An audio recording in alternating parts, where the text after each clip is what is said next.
Tim KKN Jakarta Pusat 01. Bagaimana nih kabar rekan-rekan semua? Semoga masih dalam keadaan sehat walafiat dan selalu diberikan rezeki yang berlimpah oleh Tuhan Yang Maha Esa. Nah, pada video kali ini aku akan masih membawakan informasi mengenai podium atau koleksi herbarium. Nah, bedanya apa sih dengan video yang pertama? Nah, pada video pertama aku sudah menjelaskan mengenai apa itu herbarium, kemudian manfaat dari herbarium, dan juga cara pembuatan herbarium basah. Nah, sedangkan pada video kedua kali ini aku akan menjelaskan cara membuat herbarium kering yang tentunya dikemas dalam video yang lebih menarik. Untuk itu, kita langsung aja lihat ke videonya. Di video kali ini aku akan menjelaskan mengenai apa itu herbarium kering dan juga bagaimana pembuatan herbarium kering. Pada dasarnya herbarium kering dan herbarium basah itu sama, yaitu sama-sama mengkoleksi spesimen tumbuhan. Kemudian apa itu herbarium kering? Nah, herbarium kering ini merupakan material tumbuhan yang telah diawetkan dengan cara dikeringkan. Spesimen yang diawetkan tersebut bermanfaat sebagai bahan penunjang pembelajaran dan juga penelitian, misalnya sebagai sumber informasi pada materi biologi yang membahas keluaran ekologi tumbuhan. Nah, herbarium kering ini biasa dibuat dari daun ataupun dari bunga. Fakta menarik mengenai herbarium kering itu membantu melakukan analisis sifat dan ciri tumbuhan dalam penentuan keanekaragaman hayati. Proses pembuatan itu mencakup kegiatan koleksi, pengeringan, dan pengepresan, pemberian sublimat, perekatan pada kertas herbarium, serta pemberian label, serta pembelajaran berbasis lingkungan yang dapat dibuat dengan sangat mudah, dan alat yang digunakan juga dapat ditemukan dengan mudah. Nah, kemudian untuk data label mencakup famili, genus, spesies, habitat dan lokasi, nama pengkoleksi, tanggal pembuatan, serta deskripsi dari spesimen tersebut. Pembuatan herbarium kering. Nah, di sini ada alat dan bahan yang digunakan.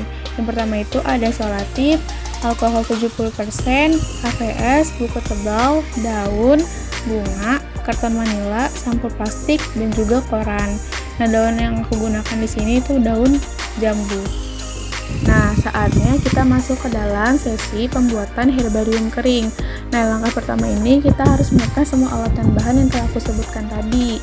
Nah, setelah menyiapkan semua alat dan bahan yang telah aku sebutkan, kalian bisa menaruh daun di atas koran dan pastikan letak dari daun ini benar ya, tidak ada bagian daun yang berada di lipatan antar koran. Hal ini akan mempengaruhi hasil akhirnya nanti. Nah, sehingga daun ini akan memperoleh hasil yang jelek. Nah, untuk merekatkan daun pada si koran kita bisa menggunakan solatif. Nah, tapi jangan langsung menggunakan solatif, tapi kita harus menggunakan kertas koran terlebih dahulu. Hal ini digunakan untuk menghindari kerusakan pada daun. Saat daun kering, kan otomatis solatif pas dicabut itu daun tuh akan ikut juga gitu. Jadi sedangkan memakai koran, si daun ini tidak akan ikut ketika si solatif ini dicabut. Nah, lakukan ini pada seluruh daun, bagian daun juga pada bagian batang. Nah, pada perekatan ini pastikan dulu nih salah satu bagian daun harus dibalik agar kita dapat mengetahui struktur dari daun itu sendiri. Dan jangan lupa lakukan ini dengan hati-hati ya, dan jangan sampai ada solatif yang terkena daun di bagian lainnya.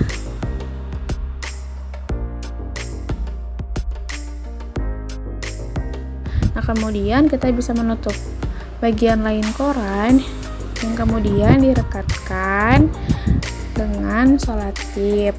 Nah, pastikan tidak ada bagian daun yang ikut terlipat juga ya. Nah, rekatkan solatif dengan benar supaya tidak ada angin yang masuk ke dalam koran tersebut. Kita bisa lipat sisi bagian bawah, sisi bagian atas, dan juga sisi bagian samping. Setelah semuanya selesai, kita dapat menyemprotkan kertas koran dengan alkohol 70%. Hal ini guna untuk menghilangkan bakteri pada si daun maupun pada koran, dan pastikan koran ini diganti ya seminggu 3 kali ataupun seminggu 2 kali. Selanjutnya ada pembuatan herbarium kering dari bunga.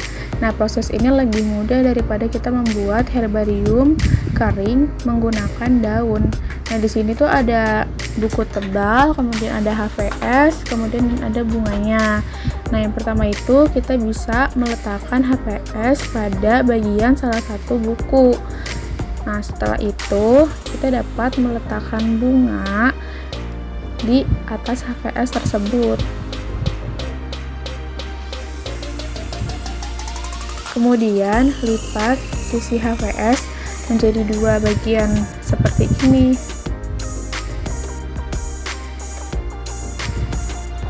Nah, setelah itu kita bisa tuh ngulang dari perlakuan yang pertama. Jadi letakkan HVS di bagian kertas, di bagian buku yang lainnya. Nah, kemudian meletakkan si bunga. Nah, kemudian melipat HVS bagian atas, jadi melipat HVS menjadi dua bagian. Nah, setelah itu kita bisa menutup bukunya.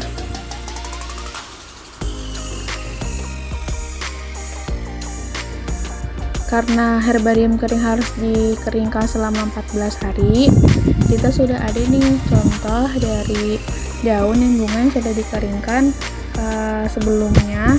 Itu di sini ada bunga dari jenis dandelion dan juga daun dari jenis sereh. Nah, ini merupakan kedua hasil yang telah dibuat, jadinya seperti ini.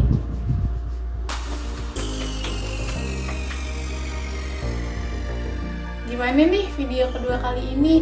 Semoga dapat dipraktikkan di rumah ya, dan dapat menambah wawasan masyarakat semuanya, dan juga diharapkan kepada masyarakat ikut serta dalam upaya konservasi lingkungan. Dan jangan lupa videonya untuk di like dan disebarkan kepada masyarakat yang lainnya. Sampai jumpa.